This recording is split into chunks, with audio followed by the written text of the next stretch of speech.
Generations have grown up on General Mills brands. We probably have more iconic American brands under one roof than any other company that you're going to find.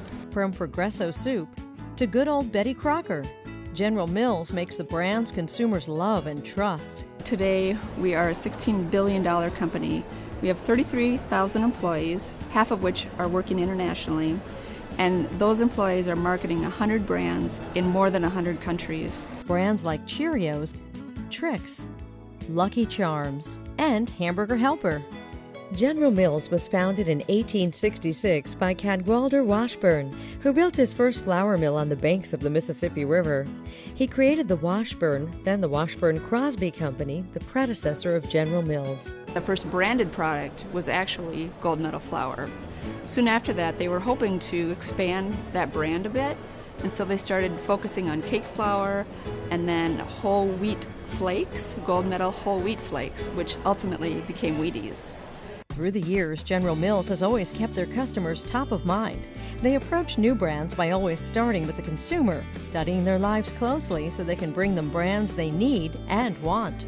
How they spend their day, what needs they have, and we start to segment either consumer groups and how they spend their day or parts of the day they like, and we look for open opportunities where there's a need or a need for a solution and where there's no brand really filling that solution. They are firm believers in how new products are introduced into the marketplace. Where, when, and how the consumer gets introduced to a product will tell them whether we know them well, and we'll give them the assurance that we have the right solution.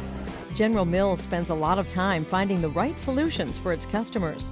But what happens when brands get old? How do they go about changing minds to get consumers to continue to buy their products? We don't really believe in the decline phase of the product life cycle. We don't want to look at it. We want to keep from getting there.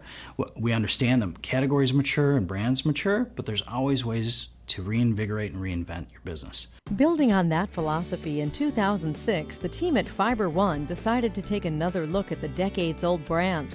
Fiber One originally launched in 1985. It lived a fairly quiet existence for nearly 20 years, growing at about 2% year over year. But in 2006, the market for fiber was changing, and the category began to explode. The marketers at General Mills noticed an uptick in sales. The timing was right to try and reconnect with consumers, so they set out to reinvent this stagnant brand. We really didn't know, how do we change this nice, mature, sort of stagnant little brand into something that could be remarkable in the marketplace and something that people would be excited to hear about. That's when they started their consumer work by doing a segmentation study to try and unlock valuable information about what the barriers to consumption were. They would really tell us, it's hard to make something unpleasurable a regular part of my daily lifestyle. I know I need fiber. They're just tired of the fact that it tasted so bad. The marketing team listened to its customers and realized its opportunity would be in getting the product's formulation just right. If they could make their products taste great, they could be successful. There was a huge group of people who were saying, I don't want to trade off taste to get the fiber that I need. So we zeroed in on that, and we said we not only need to get after this from a messaging standpoint, but we need to deliver products that are going to meet the needs of those consumers. Could General Mills take this mature brand that they affectionately referred to as Twigs and turn it into something consumers would crave? Could they extend Fiber One's life cycle and develop new products to catch the wave of the fiber craze? Everybody said and played back to us, eating fiber is like eating sawdust. It's like cardboard. It's like tree bark. It was all the things that we would hear. But it really gave us an opportunity to say, well, how do we flip that on its head? How would we tell you about great tasting products from Fiber One to really unlock growth? The Fiber One marketing team went to work, taking its learnings from the consumer segmentation study and doing some opportunity mapping across a couple of different categories. They started with snacks. There were things that tasted great, weren't really good for you, and things that were really good for you that didn't taste very good. If we could find a way to meet in the middle, that was the big opportunity. From there, they did some concept testing and product development and found that there was a lot of consumer interest. We knew that chewy bars were a great way to deliver health and still be indulgent.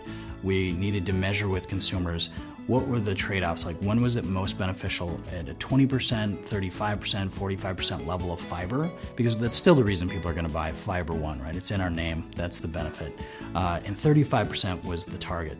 Not only did that provide the motivation for consumers to buy, but also allowed our R&D group to make sure it tasted phenomenal. In its introductory phase, the team needed to be very effective with their media mix. They also honed their messaging. People just wanted an easier way, and so we were able to meet that not only through product development, but how we can message to them directly, how we talked about our products. Since their message was all about taste, they knew they needed to drive trial immediately.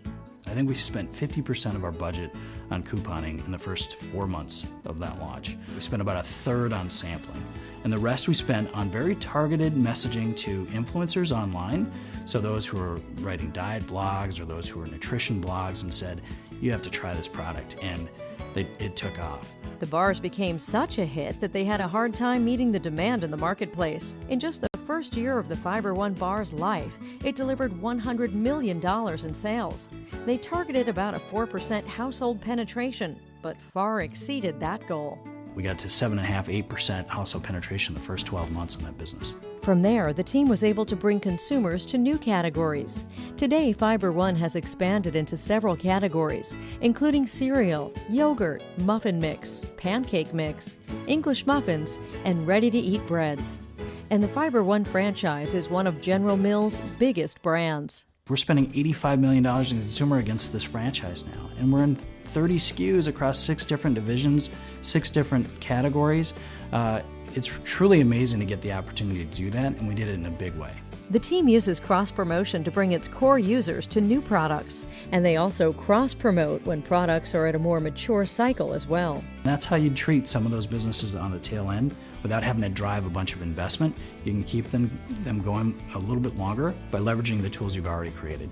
As products mature, the company's philosophy is to continue to reinvent and make news each year. They do that by improving products, refreshing its marketing mix, and constantly honing messaging to consumers. If you start with the consumer and you say, what are the reasons you're buying my product? What do you love about it, so that I can leverage that? But then who are those people who aren't buying it, and why not? And where's the big opportunity? You can breathe life into some of these old brands that are mature. You just have to focus in the right place. And when you see the opportunity, you got to go after it in a big way. For the Pearson Video Library, I'm Pat Lowry.